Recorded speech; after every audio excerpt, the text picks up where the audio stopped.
like to call to order our regular meeting for November 21st, 2023 at 10 o'clock a.m. at the Rockingham County Governmental Center, 371 North Carolina 65, Reedsville, North Carolina. I'd like to welcome those of you who are viewing via Zoom and invite you to continue to do so. I'd like to also welcome the board members. Thank you for coming. At this time, I would like to, I was going to ask somebody to do the pledge, but. All right, will you stand, please? And Member Schoolfield, will you lead the pledge, please? I pledge allegiance To the flag of the United States of America and to the republic for which it stands, one nation, under God, indivisible, with liberty and justice for all. And will you remain standing while I give the invocation? And as we observe our invocation for today, we like to make sure that we keep some people who are under the weather in our minds. Judge Stan Allen and Reedsville High School for the loss of a student. And waiting on her to come in. Let us pray. Father, we thank you for allowing us to be here today. We praise you, God, for allowing us to come here safely without incident. And we thank you for the rain that we needed so desperately. We ask, oh God, that you look upon those who are under the weather. We ask that you just bless them as you know how to bless them. But above all, God, we want you to look at these 5 members that are sitting before Zoom and before our audience. We ask that you bless in a special way and help us to do the job that we have been entitled to do. We praise you, God, for all that you do, and we ask you to bless Rockingham County on a local level. We ask, God, that you bless the school system and that you just do those things that you have promised, and we will always give you the credit, the honor, and the glory, because it's in Jesus' name we pray. Amen. Amen. Amen.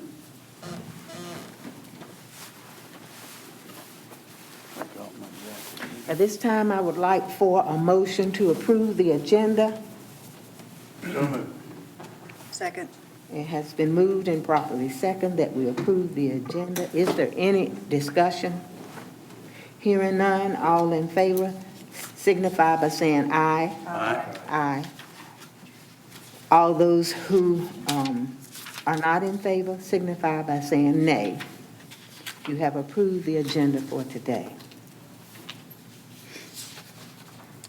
Fifth on our agenda is the approval of the board minutes, and we have 4 sets of minutes. October 17th, 2023, our regular meeting minutes. November 6th, 2023, absentee meeting minutes. November 7th, 2023, absentee meeting minutes. And November 14th, 2023, absentee provisional meeting minutes. I'd like to entertain a motion to approve the minutes. So moved. Second. It has been moved and properly second that we approve the minutes as I listed earlier. Is there any discussion or any corrections? All in favor say aye. Aye. All opposed say nay. You have approved the minutes for October 17th, November 6th, November 7th, November 14th, 2023. Thank you for that. At this time, Paula will, there's really no need to read. We have one person on our list, and I think that was an email. Yes, So ma'am. at this time, I'd like to open things up for the public comments, and we have one person who sent an email, and it's Lisa Harris. Okay, and she says, Chairwoman Wright, board members, and staff, thank you for allowing me, as a resident of Rockingham County, to share my public comments. I am extremely grateful for staff and each of you being proactive in supporting our county have a successful municipal election. While there continues to be much work to be done to encourage our citizens to realize that the local elections are so important and not voting means your voice is not heard at the ballot box. Citizens of Rockingham County must realize that they elected officials who oversee our tax dollars, and by not exercising our rights to vote is irresponsible. Please also note that the additional efforts spent for voter education were appreciated, but we must do more. Do not think it doesn't make a difference. It does. Voter education on the ground is a process that must go on year-round. As a Board of Education and Director, I ask you to push back to the state and ask them to create more voter education, and what they do not do, listen to staff and citizens of Rockingham County to help reach areas that registered voters are at. To some, it would say it's like looking for a needle in a haystack, but I say with a magnet, we can pull the needle out and the hay can be useful. Create a small voter education task group, including nonprofit organizations, civic groups, and leaders who are willing to work together to create ideas of how to reach voters in Rockingham County. As it relates to one-stop early voting, please include more time for people like me who work 8 to 5 p.m. In the future, we need to reconsider at least one Sunday vote, then work with the faith-based community to make sure they know about the option. However, it's critical to have at least 2 Saturday voting options, 15-minute grace period. As each of you work to support our democracy and represent all parties of all citizens, please continue to push for more accessible voting opportunities. So remember, we must work together. Sincerely, Ms. Lisa Harris, Madison, North Carolina, voter. Thank you via email, Mr. Harris. We will close public comments at this time, and we're at number 7 on the agenda, the 2024 primary election one-stop plan. Paula? At your seats, I also provided you with a newspaper article of the one-stop early voting hours for the 2020 election that was asked to be provided what the hours were.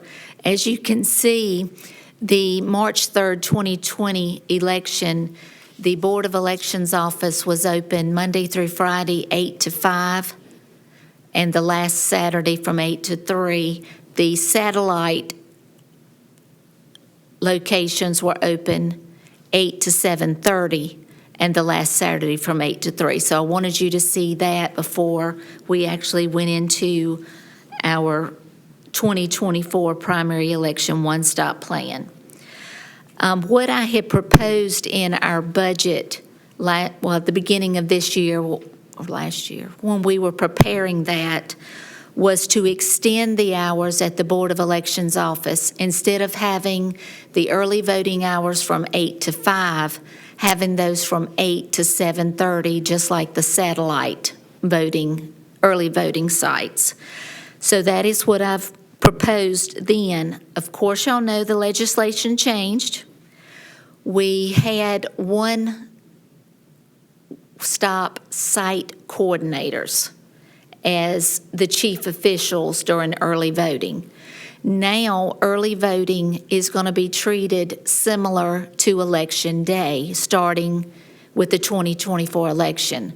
We will have to have a chief judge and 2 judges there at all times. So that means they're there at least 12 hours. So we will be doing the same thing we did this prior year. We will have split shifts. We'll have an A shift and a B shift. So we'll have to have a chief judge and 2 judges for each of those shifts. So when we were figuring our budget, I've included that in your packet as well. What we had budgeted for this election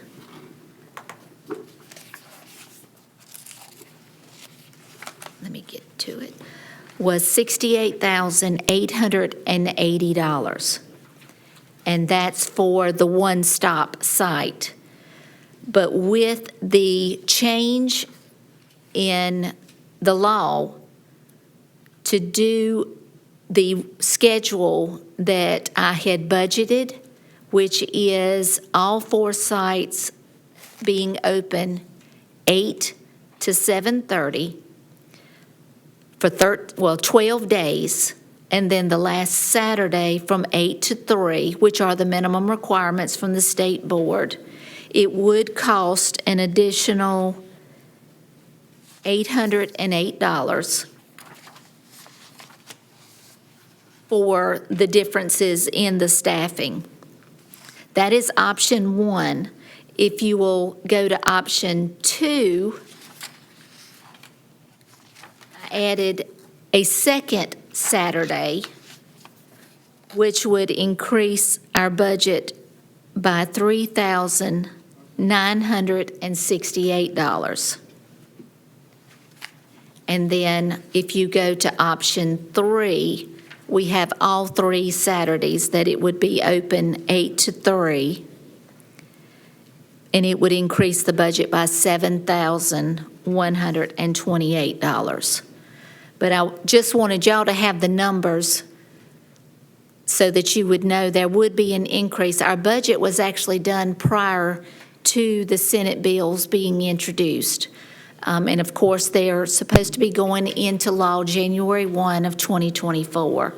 But those are the 3 proposals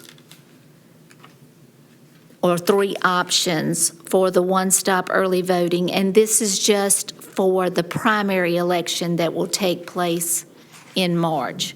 So early voting, what's being proposed, and this is state board dates, is February 15th, 2024 through March the 2nd of 2024.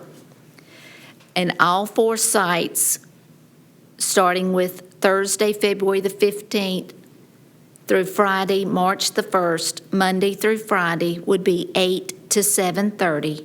And then that last Saturday, March the 2nd, would be 8 to 3. That's option 1.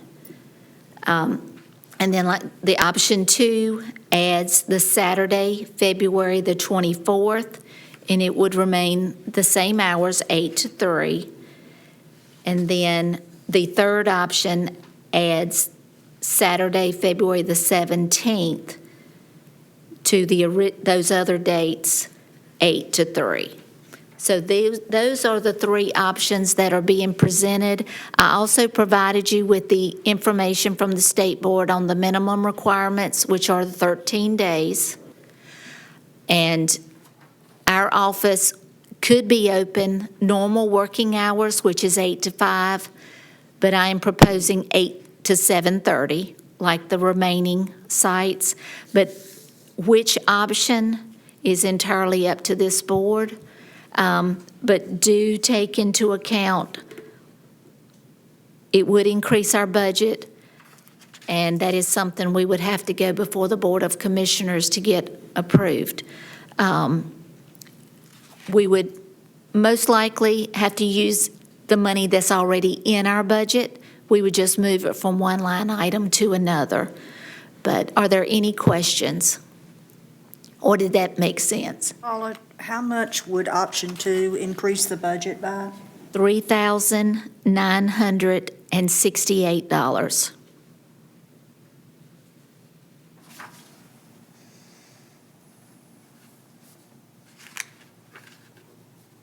And the Senate bill that I'm pertaining to is Senate Bill 747, which is Session Law 2023-140. That's where all the chief judge and the 2 judges are now required for the one-stop early voting. Yes, sir.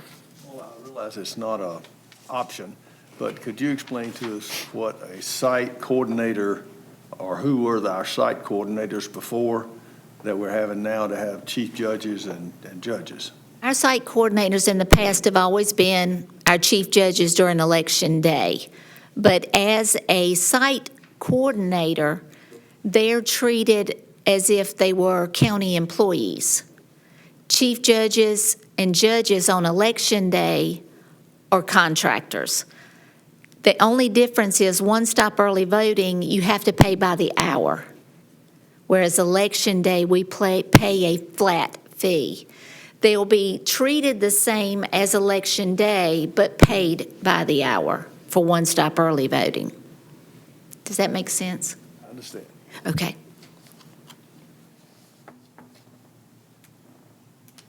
Madam Chair, if I understand correctly, we would be adding 7 hours, 2.5 hours each of each day. Well, no, it'll be more than that, because we'll be extending the hours at early voting at the headquarters Yes. by 2.5 hours a day. And so that adds up to a lot of hours. So that being the case, it looks like to me that we would be good with option 1 of offering after, what I'm considering after work hours as available for our voters. Paula, has there been many requests for an additional Saturday of voting? The first request was public comment, but that I have actually taken, but I took that into consideration because I know this is a bigger election, so. Are you ready for a motion? Madam Chair, I've got a question, and it relates to the time frame on Saturday. Does the current legislation provide for that or allow you to do that? The only thing is, whatever the Board of Education office is open, that's what the site, other sites have to be open as well. If you will look at the chart, Board of Education or Board of Election? Board of Elections, I'm sorry. Yeah. This chart, my tongue's getting twisted.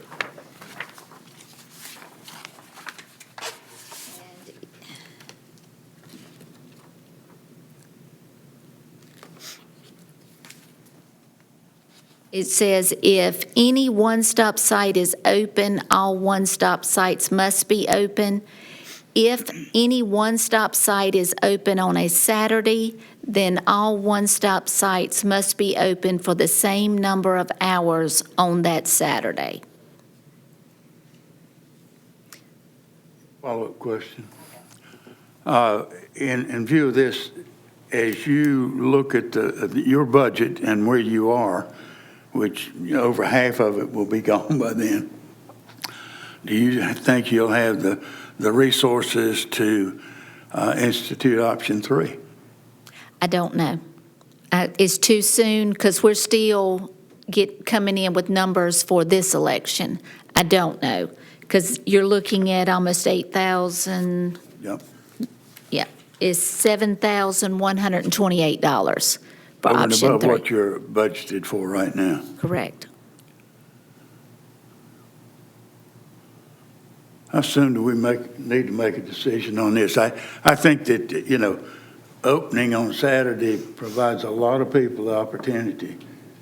But what is the time frame on which you got to? December 1st is when That'll be before we come again together. And, huh? So it looks like today. Yeah, that's right. Are we ready for a motion? I I move. think I think there's a question here, I think, or a comment. Can you, based on our current budget, can you find sufficient funds to support option 2? We could try. I mean, I don't know until we finalize this election how much it's actually cost us. So, but it's a possibility. But like I said, that is entirely, whatever this board wants, that's what we'll have to make work. So it's either one Saturday, 2 Saturdays, or 3 Saturdays. Can you elaborate? With on additional option 2? hours. at There are all of additional. At all of the early sites. All 4 sites will be open those additional hours.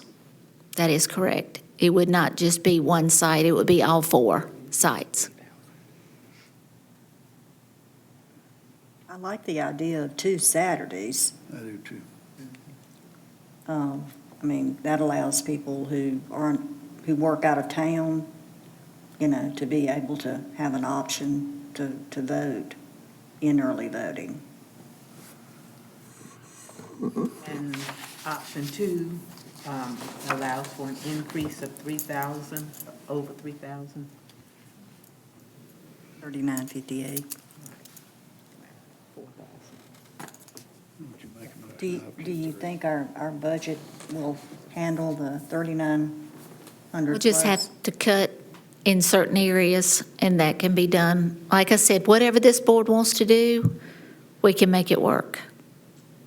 That may mean going to the county commissioners and asking for more money.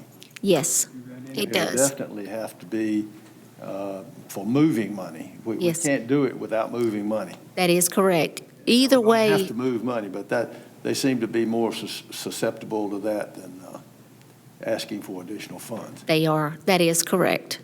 They would rather you find it within your own budget than to allocate additional funds. I'll second. Madam Chair, is the floor open for a motion?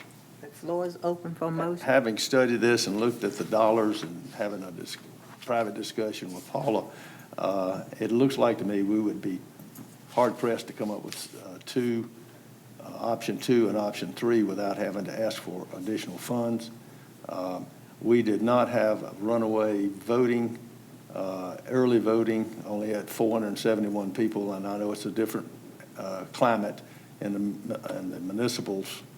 But I would recommend we go with the staff recommendation of option 1. And of course, that would include the additional hours.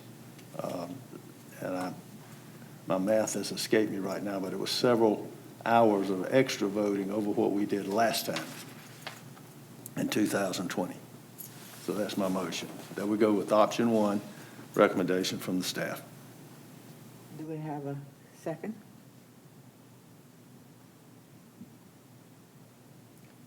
For lack of a second, is there another motion to be brought before us? Go ahead.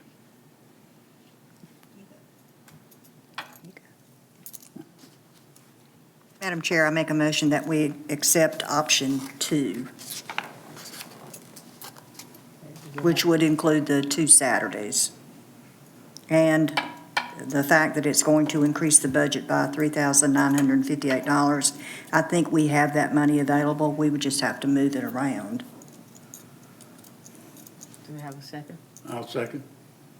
All right, it has been moved and properly second that we look at option 2, and keeping in mind that it will increase the budget. Is there any discussion? Hearing none, all in favor of option 2, say aye. Aye. Aye. All not in favor of option 2, Madam Chair, I abstain. I feel like this is not wise spending of our money. We're giving practically the same number of option of non-voting hours with the extended hours that we talked about. And to have it open on another Saturday is going to cost us additional $3,000. Additional $3,000. so you're saying nay? I'm abstaining. There has to be a unanimous vote, or the state board makes the final decision on what we will do. That is, if you'll look at General Statute 163-227.6, it says, notwithstanding any other provision, a county board of elections by unanimous vote of all of its members may provide for one or more sites in the county. But it says it's a unanimous vote. If you do not vote unanimously, the state board will take it up and they'll make the decision. And we don't have a say in that. They could choose 3, 1, or 2. What's your feelings on which option they would choose? I have no idea. You don't know. I agree with Tom that it is an additional increase in budget money, but also, too, with the Wentworth location being open extra hours, that is an additional expense. But I think, as a service to the public, option 2 would be a better fit.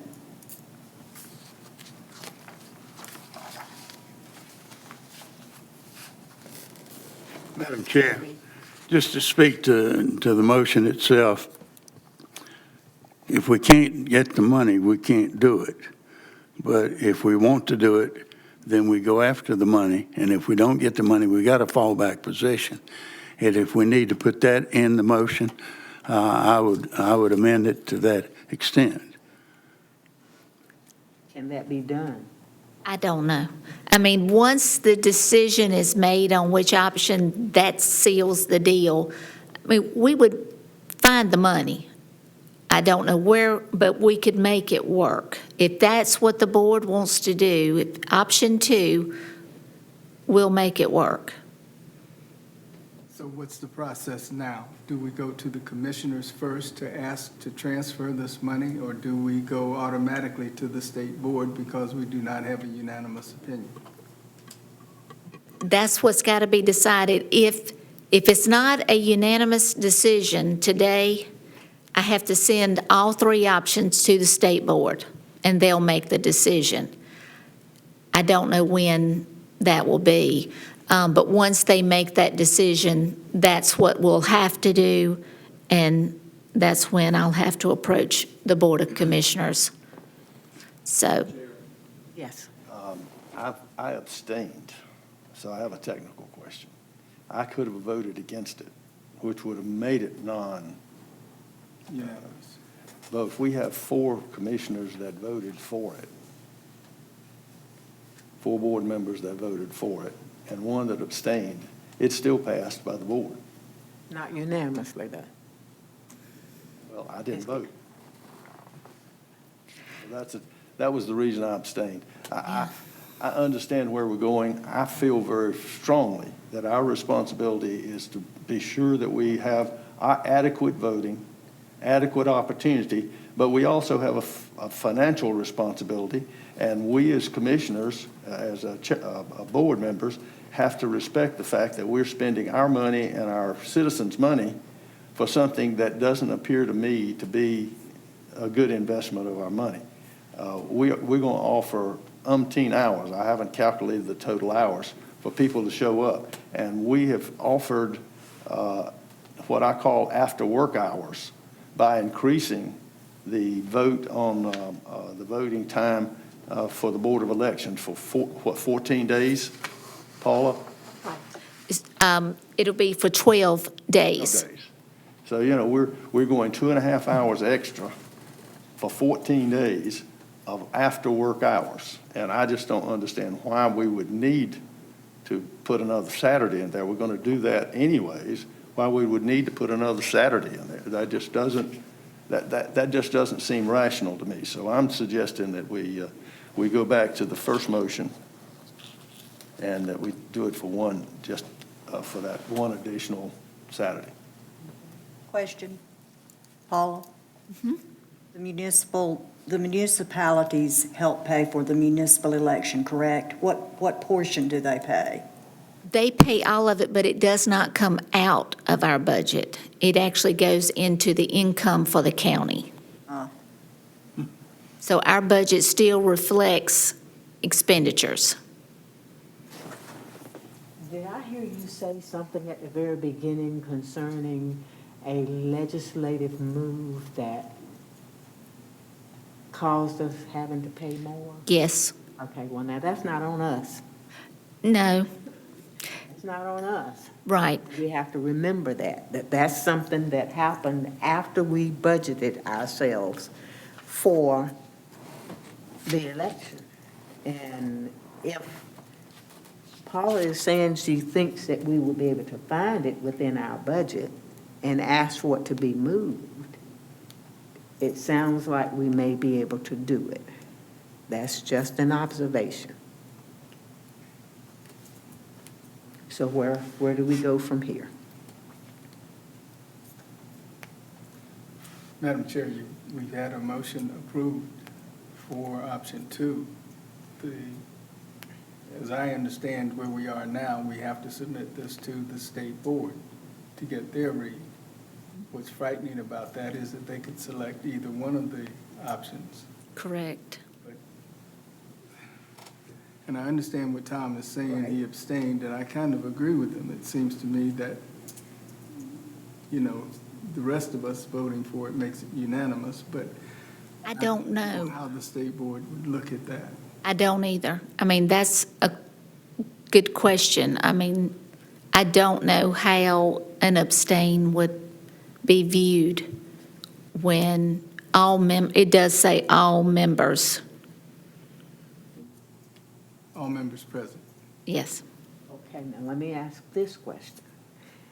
Could you put in a help ticket or whatever you need to do to find out what does it mean? Will it mean that we're unanimous if we have a person to abstain? And then if we need to call a meeting quickly to do this and have it ready to be in by the 1st? What I can do while the meeting's going on, I'll text the office, have them submit it.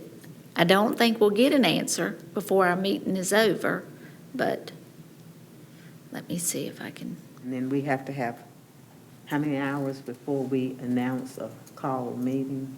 48 48 hours. Well, Okay. let me ask, what would be the Okay. purpose of that meeting? If they tell us it still goes to the board regardless, I want to know if we can, Well- if we have a unanimous vote, can we just go move forward without the abstention? But we don't need another meeting for that. That's what this motion was, what we've approved already. Right? So if the state board says that we can move forward with Tom's abstention, then we go forward to the Board of Commissioners. If not, then the state board has to decide what we're going to do. And they would choose probably something that we might not want to do. Well, Probably option number one. Yeah. that's- So- That's up to them. Yeah. Yeah. The question is, what do we do at this point? I mean, Right. we have to You can decide. leave it as it is, and I send it in to the state board. If they say that the abstaining is not sufficient, then I would submit all 3 options to the state board. I think that's what we should do. Okay. Paula, what was the increase in cost for option 1? $808.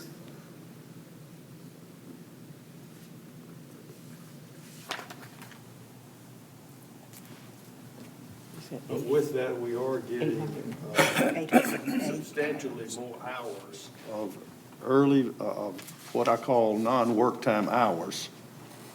We're getting that with option 1. Well, the 808 was a difference in the categories of the workers. Because I had already budgeted for 8 to 7:30 when I was doing the original budget. But the 808 is the difference in the pay from having one one site coordinator for each shift. Now I'm having to pay a chief judge and 2 judges, and then the assistants. So the $808 is the difference of how Senate Bill 747 changed the law for one-stop early voting. So there was an increase due to that. Anyway. But Madam Chair, I truly do regret not being able to go with this, but I feel just as strongly we have an obligation, not just to the voters, but to the citizens to spend their money wisely. And I don't think we're doing that if we go with 2 or 3. So it looks like we've decided to send it to the state with the 3 options and let them. Well, what I'll do is we'll first find out if a member abstains, does that mean that it has to be sent in? And then we'll go from there. If they say yes, it has to be sent in, then the 3 options will be submitted to the state board for them to make a final decision. Is there anything in Robert's Rules of Orders that pertains to this situation, or This is not regardless, like, it would go to the state? Do you know, Tom? All of my experiences says if you abstain, it's like you're absent from the meeting. So that's, well, I don't know. We'll find out, because this is a totally different situation from most other boards. But, because This statute has just passed recently, right? the unanimous decision on a one-stop early voting has been in existence for a while. It's always had to be, I think A you're talking about unanimous. the 749. oh, yes, that takes effect January 1, 2024. Okay. There's probably no one who knows how that will be interpreted in this situation, right, anyway. Right. And there are lawsuits against that session law as well. So, but the main thing we're trying to do is pass the one-stop early voting plan. So we'll leave it as it is with the 4 yeas, 1 abstain. See how the state board views that. And if they say the abstain is a no, then I'll submit the 3 options to the state board for them to make a decision. Okay? So moving on to agenda number 8, Director's update. 2023 municipal election. Most of you already know this, but I want to make sure that the public is aware. There were 472, that's 472 ballots cast during one-stop early voting. We received and approved 14 absentee mail-in ballots. There were 13 provisional ballots done on Election Day, with the board approving 3 of those. The majority of those were non-residents of municipalities, but 3 were approved. There were 2,613 ballots cast on Election Day, for a total of 3,102 ballots cast for the municipal election. Are there any questions on that? Okay. Next is the principles of conduct for electioneering activity. The Board of Election implemented the principles of conduct for electioneering activity at its last board meeting held on October the 17th, 2023. The first day of one-stop early voting was a little rocky, but after that, it was fine. Everything else worked good. I have not received any written comments as of yet. I've received a few verbals, just wanting the item regarding food to be a little bit more detailed, whereas if a sandwich or a biscuit could be allowed in the electioneering area. But other than that, it seemed to work fine. Everyone that came out to the electioneering area received a copy of the principles of conduct. The principles of conduct were emailed out to the party chairs and all the candidates that were on the ballot. So everyone, like I said, did fine. They had a few questions here and there, but it was nothing out of the ordinary. So are there any questions or comments on that? Okay. The next item I have is the recount for the City of Reidsville District B contest. The Rockingham County Board of Elections will be conducting a recount on the City of Reidsville District B contest at 11 o'clock at the Board of Elections office today, following this meeting. If not 11, it will be shortly after. What is being looked at is there are 2 seats for District B for the City of Reidsville. The first seat is pretty well established, but it's the second seat that we're trying to determine. The second and third place candidates are only separated by 0.45%. The threshold is 1%, so it is greater than 0.5% difference, because it's 0.45. So that is the reason we're holding that today, and hopefully everything goes well, and we'll know what's final at the end of the recount. Are there any questions on that? Madam Chair, I do have a comment. I hope I brought it with me. Paula can correct me if I'm wrong.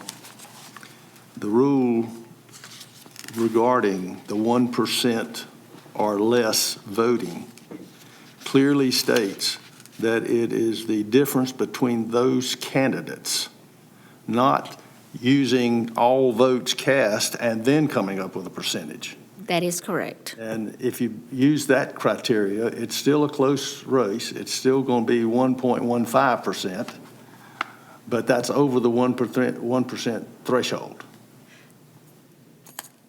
I've got it here. And I was going to bring that, and I don't think I did. I've got it. But you can read the rule I don't have the rule here, but the percentage, we have the one candidate has 22.43%, and the next candidate has 21.98%, which is the 0.45% difference. So, but we will be conducting that at the Board of Elections at 11 o'clock or shortly after.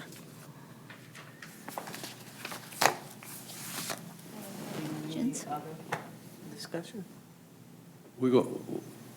I'm going to push for clarification on the rule, because I think the most important thing is that we follow the rules. And we need a clarification. If one section of the rule says it only affects the 2 candidates involved, did one of them have the difference between candidate 1 and candidate 2 and candidate 3? If that is 1% or more, then it's not eligible for a recount. It's 2 seats. That's correct. The one seat is secure. Already. I said, that's the The reason I said 2 second and and third 3. place. But the board has already voted to do the recount. We're doing the And I recount. think that's a good thing. Yes. I think we can go through that and prove that our numbers were good, and Yes, we'll do that. yes. All right, I call for a motion to adjourn. So moved. Second. It has been moved and properly second that we adjourn. Is there any discussion? Hearing none, all in favor say aye. Aye. Aye. All opposed say nay. We have adjourned at 10:44.